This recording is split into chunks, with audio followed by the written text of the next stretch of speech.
All right, so our new M is called meiosis. And notice that it's coupled with sexual reproduction. So last chapter, we didn't talk very much at all about sexual reproduction. We brought it up. As we said, there were two M's with cell division. But we didn't really dive past saying that meiosis produces sperm and eggs. And that's kind of going to be where we focus our time and energy with this new set of topics, is the fact there's a process that makes those particular types of cells. And then there's a connected process that allows us to keep a constant number of chromosomes. And that's what this is really about. So for a species to survive, that chromosomal number has to be stable. It can't just suddenly start going down and decreasing or going the other direction. And both of these together is going to give us that constancy. So we'll get into that today. All right, so living organisms are partly distinguished by their ability to reproduce their own kind. We've already talked about that. We said that in biology there's 6 characteristics of life. One of them is to reproduce. And what are they reproducing? Their own kind. That's what keeps the species going. So we have a word that describes this. It's heredity. Heredity is officially the transmission of traits from one generation to the next. Now, when organisms reproduce, they typically reproduce a new line of organisms that has some of the traits that the parents have. But it's not always identical traits. So, for example, our species of human beings, Homo sapiens, we know there's a lot of variability in the offspring that are produced. As you look at our brothers and sisters, we know that unless we're identical twins, we don't look exactly like those brothers and sisters, and we don't look exactly like our moms and dads. There's a bit of variability that's in there. And part of what we'll learn during this chapter here is how that variability happens, okay? You are very unique. Perhaps you've heard of the phrase, you're 1 in a million, right? Well, it's actually quite a bit more than that. It's 1 in billions. And perhaps the gene combination could even reach 1 in the trillions. So we're very, very unique individually, unless we're an identical twin. Then we share our DNA and our genes and our traits with another person. So for example, here you can see that this family, inside of their silhouettes, you see A's, T's, C's, and G's. That's ultimately what DNA code is made of, those 4 bases. And then beneath it, we see a whole bunch of moth wings. Now, all of these wings came from the same 2 parents. So perhaps with that, you can now see the variability that can occur in a line of offspring. Okay, none of these 2 wings is exactly like any of the others. They have different spots in different locations, different shades of brown and tan, and some don't even have those spots. Some have more of like a banded color going across the wings. So this is clearly an example where you can see a lot of different variability that came from the same 2 parents. Okay,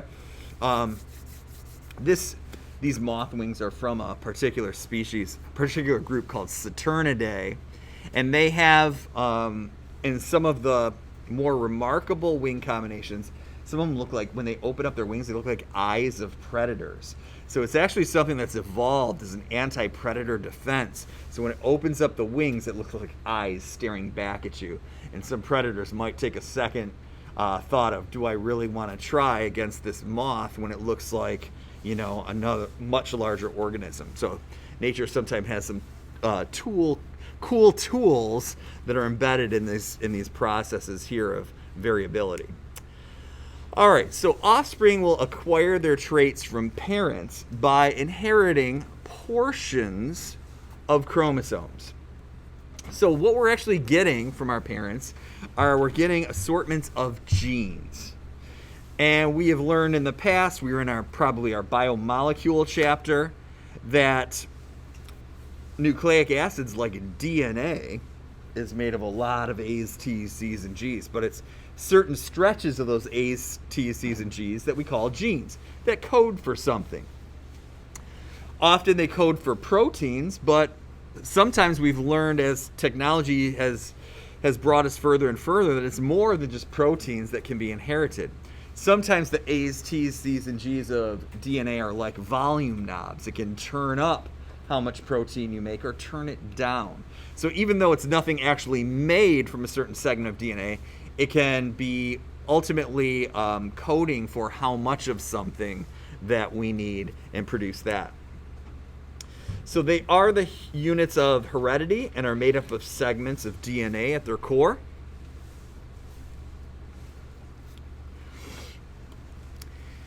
And these genes are going to be passed to the next generation through reproductive cells. So we talked about mitosis would produce somatic or body cells. And then last chapter we said that meiosis would produce these, gamete cells. So gamete cells are going to be sperm and eggs. Now, just from a quick observation, you can see some details regarding sperm and eggs. First of all, just based on the size alone. Okay, eggs are much, much larger than sperm. And you can see that sperm have a little tail, where eggs are more of a spherical shape. Now, you also see one in contact with this egg right here. Is it possible that this will be the sperm that gets inside this egg and this will be our first new cell, the new organism? Absolutely. But in reality, when there is a reproductive event, typically you might see, like in our species, 300, 400, 500 sperms surrounding an egg, all trying to get in, trying to be the one. Now, together, all the sperm are working kind of like as a team. As their little heads right here, they have enzymes on the top of them that dissolve this here outer layer of this egg. And as it starts dissolving, one winning sperm will get inside. That will be the sperm that fertilizes the egg. And like magic, nature has a way of producing almost like a force field around the egg after that happens, so no other sperm get in. Like we saw in that one video when they were experimentally trying to put more sperm inside the egg to see what would happen. In none of those cases did it ever wind up being a good thing. Basically, the nucleus had too many instructions, it was confused, and it never really got more than a few cells reproduced before those cells would die. So ultimately, there is a number that is optimal for each species, and it's typically one sperm and one egg coming together. So let's look closer at this gene idea for a minute. Okay, now, we said that chromosomes are long stretches of DNA. And within our cells, we have a complete genome, half of which came from our moms, half of which came from our dads. Okay, so we have essentially 2 chromosomes of each type, one from mom and one from dad, each which have genes on them. Now, these genes take up particular locations on both the one mom gave you and the one that dad gave you. Okay, it's not like a particular gene will have one right at the tippy top and one at the bottom, and those are the 2 you get. No, they're at the same location. And that's what you can see there with the gene locus. Okay, so that is the place on the DNA where a particular gene is located. Now, another thing while we're here, let's talk about the symbols we use in biology for males and females. So for females, we use a symbol like this to show that this is the chromosome that came from mom. And for males, we use a symbol that looks like that. So this is female, and that's male. Okay, so you'll see that a lot, especially since we're going to be going into genetics after this, after the test on meiosis. And we'll be using these in something called Punnett squares, and it gets real interesting with that. Okay, over on the right, you can see a layout of all the chromosomes we have. And you can see them side by side. So like this one here would be chromosome number 1 from mom. And this is the one that dad contributed. This is chromosome 2 from mom. This is chromosome 2 from dad.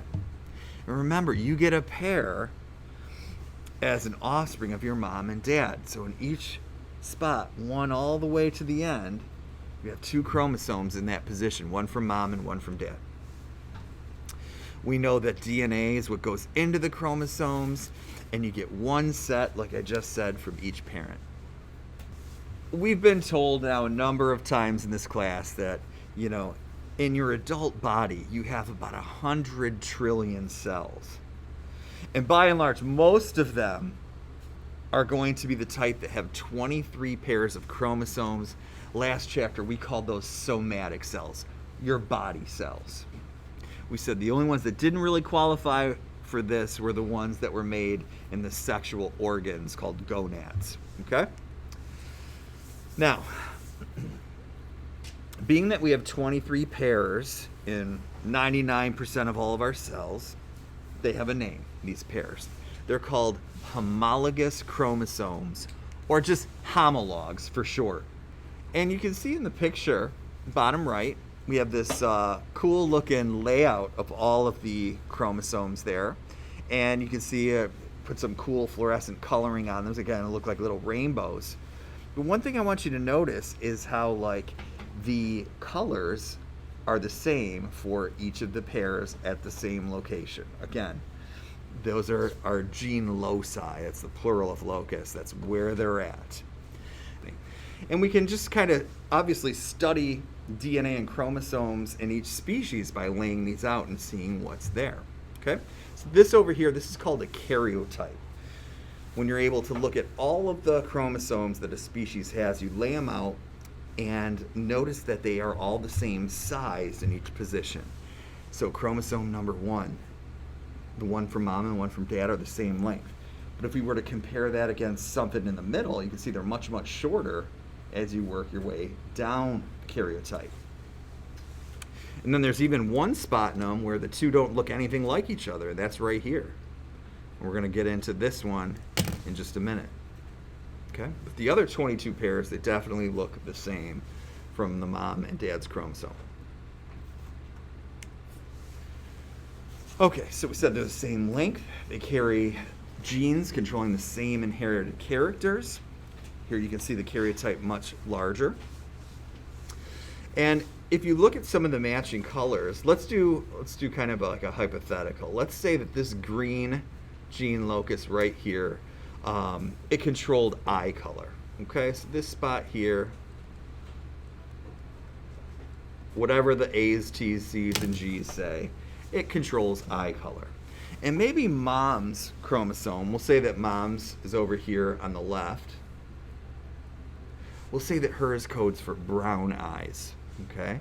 And then dad's over here on the right codes for blue eyes. So it's that combination that the offspring gets. The genes for brown eyes for mom, the genes for blue eyes for dad. We're going to call these alternative forms of the gene, because she has brown, he has blue. And there's a name for that. Down in the bottom, right there, you can see past those test tubes, they're called alleles, okay? A-L-L-E-L-E-S, alleles. So they're alternative forms of a gene. And it's not limited to eye color. It could have hair color, it could have one parent has freckles, one doesn't have freckles. One has attached earlobes, one has free hanging earlobes. One has a widow's peak on their forehead, one has a straight line across their forehead where the hair meets it.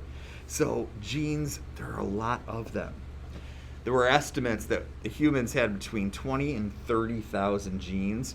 And every year we get a little bit closer to that number. Right now we're kind of looking at around 23,500 for our species. So that's a lot of places where you can get one allele from mom and one allele from dad, which again ties into why we all look so different from each other. It's a lot of different possible combinations. Now, not all of those code for things like, one parent has this, the other parent has that. Some of them are just genes that control the layout of your body and how things work. But some of them are tied to things that differ between two people who choose to have offspring and what the offspring has. Some other things that we notice, again, the narrow spot where two sister chromatids are held together, it was called the centromere. We'll bring that back again with meiosis, just like we saw in mitosis. And that 23rd pair, let's kind of draw some attention to those guys again. So right here, notice you have this one that doesn't have a number. Instead, it says X and Y. Okay, That is the 23rd pair of chromosomes. That is what's known as the sex chromosomes. And the combination you get for your sex chromosomes will ultimately lead to whether you're female or male. Now, females are going to have a homologous pair, which means one for mom, one for dad, of X's. So in that 23rd position, they're officially coded as XX.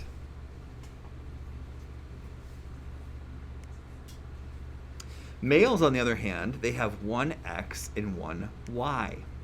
So their official coding is XY in that 23rd chromosome position.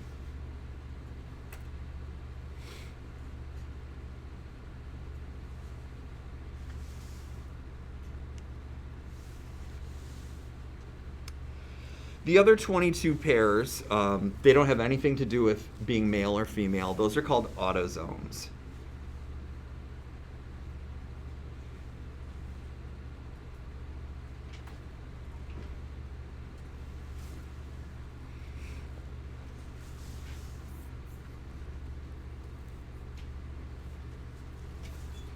Okay, so if we go back to that picture just for a quick sec.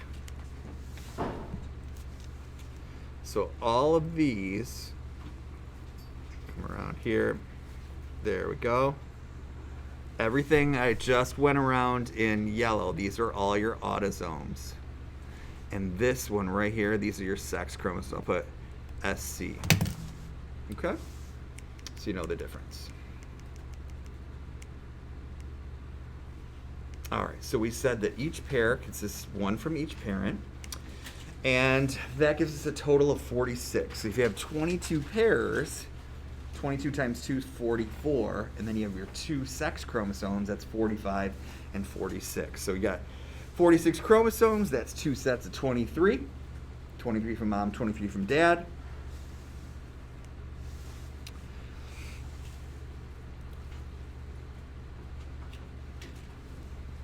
And this picture down at the bottom of this slide is pretty interesting because it's going to show how we're able to get males and females by splitting up these autosomes and sex chromosomes. Sex chromosomes being the most important. So with your two parents, dad has 44 plus he is coded XY, whereas a mom would have her 44 plus she's coded XX. Now here's where things get interesting. When mom releases eggs, all of those eggs inside of her will have an X in the 23rd position. So females are only able to donate an X to the next generation. Males, on the other hand, as you can see in the picture here, let me get my different color going here real quick. You'll notice they also have 22 autosomes in their sex cells called sperm, but those sperm in the 23rd position can carry an X or a Y. Okay? Now, if one of these sperm finds an egg, there's a 50-50 chance that it will be a boy or a girl when it fertilizes that egg. So, for example, if one of the sperm with a Y fertilizes an egg, that will then be 44 plus XY. This will be a boy. If the sperm carries an X, which we said we had a 50% chance, then it will fertilize the egg that already has an X in it, and now this will be a girl.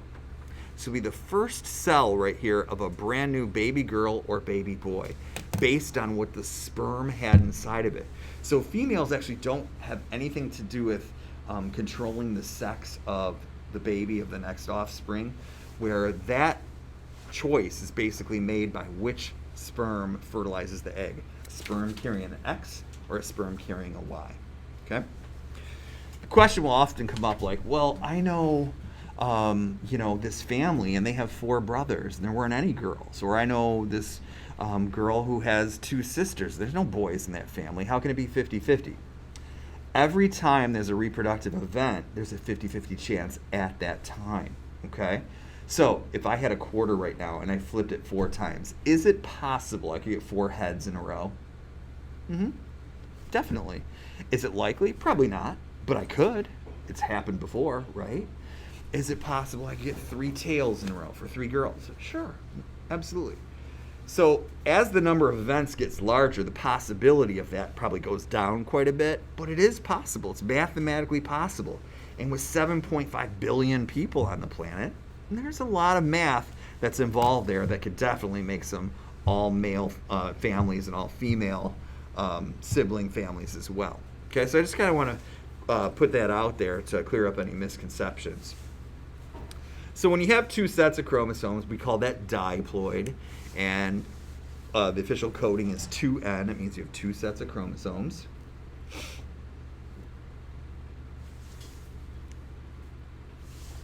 And for us, that's 46.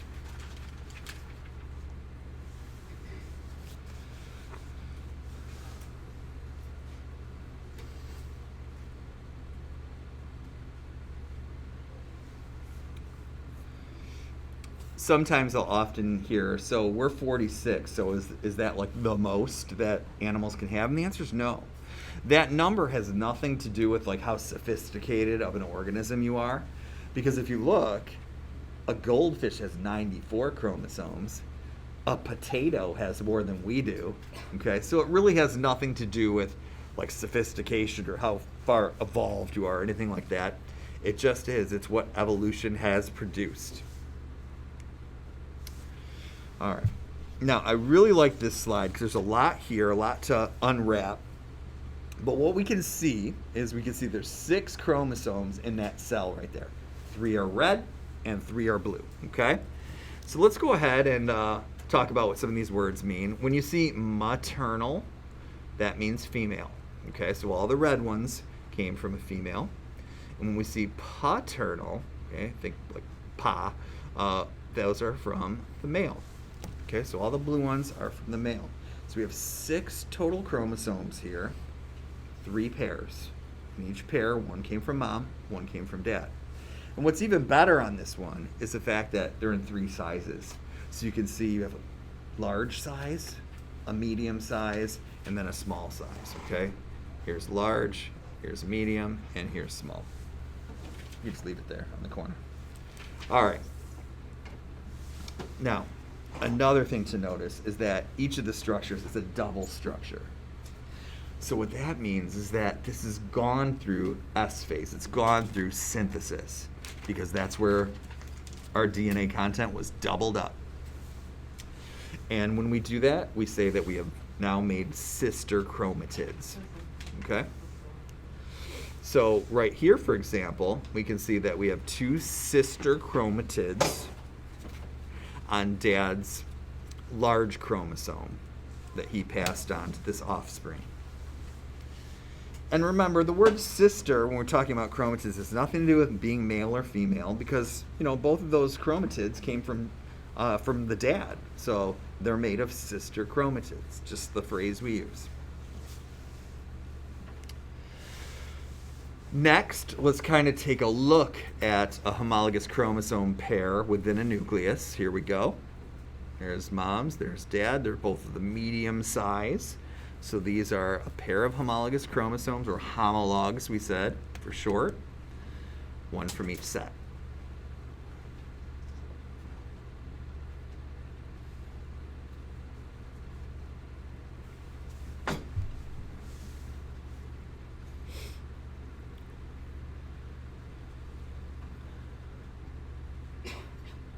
We also have a phrase that we use when talking about a pair of chromatids from homologs that aren't sisters with each other, and those are called non-sister chromatids. Non-sister chromatids. Now, let's follow the diagram lines to see exactly what they are pointing at. Okay, so here, it's pointing to this single chromatid of this red type, okay, this medium type that mom passed on to this offspring. This diagram line here is pointing to this blue chromatid from dad's medium chromosomes that he passed on to this offspring. But they're not sisters with each other. They're non-sister chromatids that came from different parents. Why bring this up? They are going to have a huge role in the process of meiosis, which we're going to hit tomorrow. So these non-sister chromatids, something's going to happen with them that's incredibly important. That's why we're pointing them out now. Okay?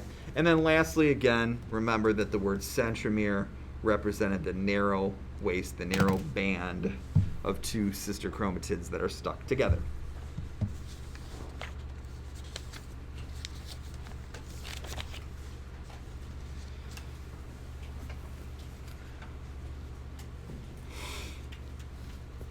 All right, so if we kind of take a step back and say, okay, where are we again? Like, what portion of the cell, where's all this going down at? Let's pop some things in here. All right, so all of this action, of course, is taking place in the cell's nucleus. Okay, everything we're talking about goes down in the nucleus of the cell. It's where our chromosomes live, basically. We know that chromosomes themselves contain all the genetic material. Okay, once you add up all the A's, T's, C's, and G's, the instructional set for an organism, you have its genome split between however many chromosomes is normal for that species. And we also know that along that DNA, there's stretches of A's, C's, T's, and G's that code for stuff. And we call those genes. And of course, all of this comes from the master molecule of information, DNA.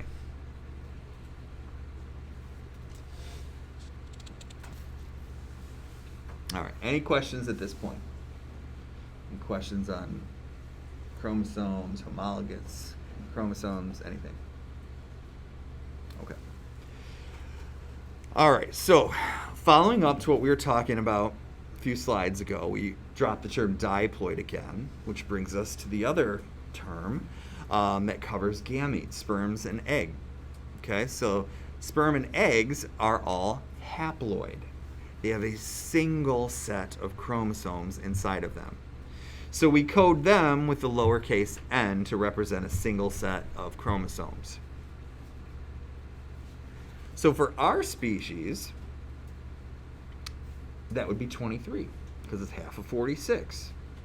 So in all those little eggs and all those sperm, there's 23 chromosomes. And of those 23, 22 of them are autosomes, and 1 will be a sex chromosome.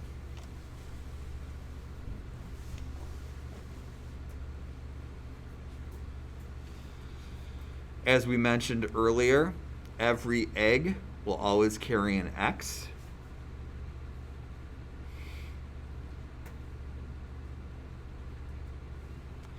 And every sperm will carry an X or a Y.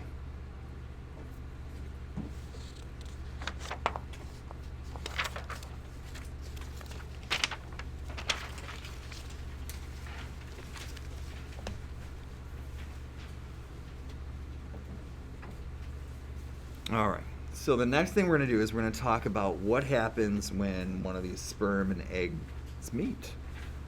What goes on with the chromosomes? How are they arranged? Okay, and how is it related to what we call the human life cycle? So we're going to drop a big term here to start called fertilization. And this is where you will finally have the sperm and the egg meet one another. Okay, so we call it the union of gametes. And as I mentioned, one lucky sperm will be the one that fertilizes the egg. And at that point there, when one of these sperm gets in, we're going to change the name of that egg to a zygote. Okay, it's the first cell of a brand new organism, whether it's a human or a dragonfly or a rabbit. It's the first. It always starts with one. Okay, every single one of us in this classroom at one time were one single cell. Now, this zygote will then start using the process that we learned with the last chapter called mitosis to grow and divide, and eventually reach however many cells there is to be a mature adult at some point. Okay? For our species, it turns out to be like 100 trillion cells. For other species, much less. But the key is mitosis is what gets you there. Now, as you can see, we're going to imagine one of those sperm got in that big egg right there. And when it did, you then saw the zygote go from 1 cell to 2 as it split right down the middle. And that 2 with the next split would become 4. And that 4 with the next split would become 8. So pretty soon you're going to have a big ball of cells. Okay, a solid ball of cells. Then over time, that's going to start to expand out. And it's going to go through changes. And eventually, it's going to form 3 types of cells. Cells that form like the inner core, cells that form the outside, and then cells that form kind of the middle area. So for us, for example, we're going to have a bunch of inner mass cells that form our skeleton. We'll have some outer cells called ectoderm that forms our skin. And then we'll have some mesoderm, some middle layer stuff that forms like all of our muscles. So 3 different layers. And there's a process. It goes from single cell to 2 to 4 to 8. And as it does that, it starts to differentiate as you get a lot of cells in there. And that's the science we call embryology. We study how you go from a single cell to like a whole body of an adult version of that particular species, whatever it may be.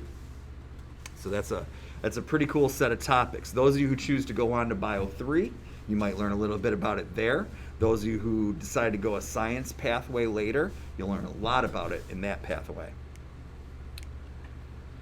Now, a couple of things that kind of precede that event is how it all gets there in the first place. So we know that in our species, the females have the sex organs called ovaries, and males have the sex organs called the testes.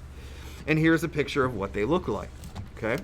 So with males, inside of all these tubules here, that's where sperm is produced. And those sperm will eventually get released. And over here we have the female sex organ called the ovary. And this ovary here is where egg cells will mature.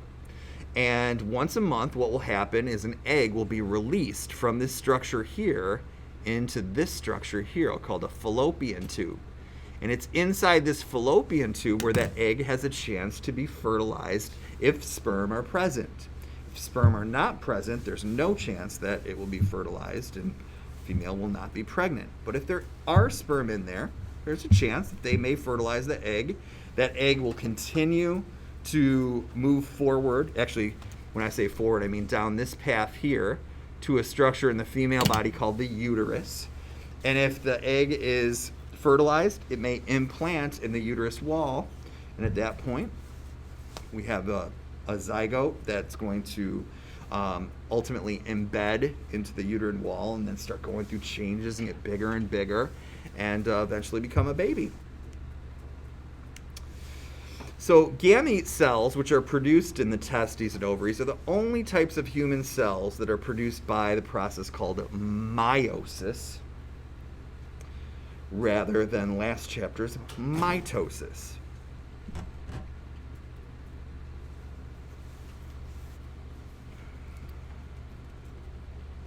So inside the testes and ovaries, we have meiosis happening to produce eggs and sperm.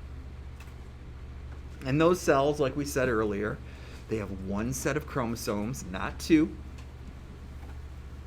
But what's going to happen is fertilization, sexual reproduction that leads to fertilization, and meiosis are going to alternate and go around and around and around for the chromosome number to stay stable.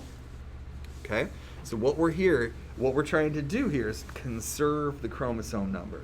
We don't want that number going up real high. We don't want it dropping low. We want it being conserved.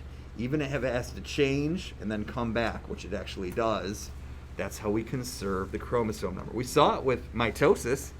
We saw that in synthesis, we doubled the amount of chromosomes, ultimately making sister chromatids. Then we split them in half during metaphase and anaphase to bring that number back down again. Okay, and we kept doing that around and around we went, and it kept the number stable. So with our sexual reproductive cycle, we see a similar set of events, but it goes in the other direction. Okay, so here we have a couple of adults, and they're both mature enough of the age where they're producing those gametes, and they're capable of reproduction. So again, her ovaries and his testes. And there's even a special name that we give those two processes. For females, it's oogenesis. That's a form of meiosis. And for males, it's called spermatogenesis, the formation of sperm.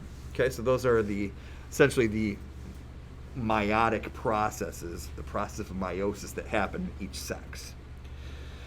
Now, notice that I popped up the phrase here, meiosis reduces, because here's the deal. If you look at this color code right here, these arrows, you see a peach one and you see a teal colored one. So the peach one represents the diploid part of life. And you can see both these people here are adults. They have these peach arrows here.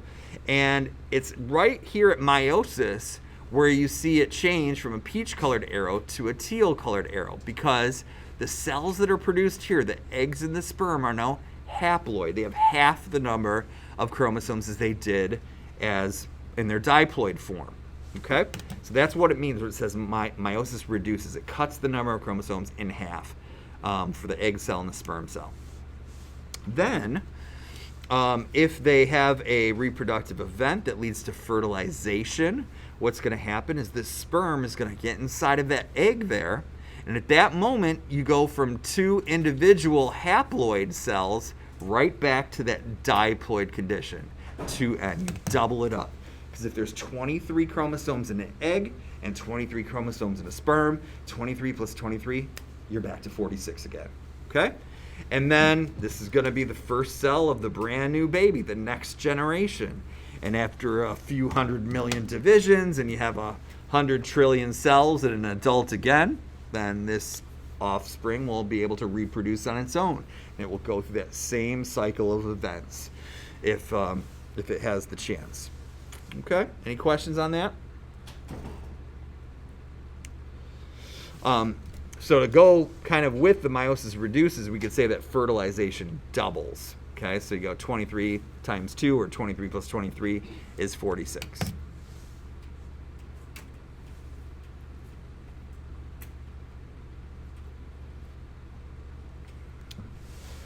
Now, of course, other species reproduce just like we do. So let's take a look at the plant kingdom, at some of their special ways of doing things. If we look at the diploid half of the circle there, that peach color again, notice that it's perfectly normal to have diploid plants. You can see that obviously their bodies are very different, but they have reproductive structures here coming off of these two stems, and then you see a lot of leafy portion down below. Okay? Now, during meiosis, they will also produce haploid cells, but they don't always have the same terminology. We often will call those spores instead of saying, sperm and eggs and things like that. So these spores that are released from this simple plant at the bottom, and this plant here is a very simple, low-to-the-ground plant that's not like a flowering tree or something like that. But it can release these spores out into its environment, and if those spores happen to land somewhere nice in the dirt, and there's moisture and nutrients there, it may grow into its own little plant. But the difference here is that own little plant is haploid, okay? So this one has a plant that can live in the haploid condition, like a sperm or an egg, yes. And it's kind of a smaller version of the diploid one, but it can live on and it can be fine in a successful organism. It will produce gametes on its own, and when those gametes find each other, they may go through a fertilization event, once again bringing back the diploid condition. So we go from single ends, once again, finding each other. Fertilization will double it. First cell will be called the zygote, and then this one will grow into this one again, the slightly larger version that has the organs of sexual reproduction growing off of it.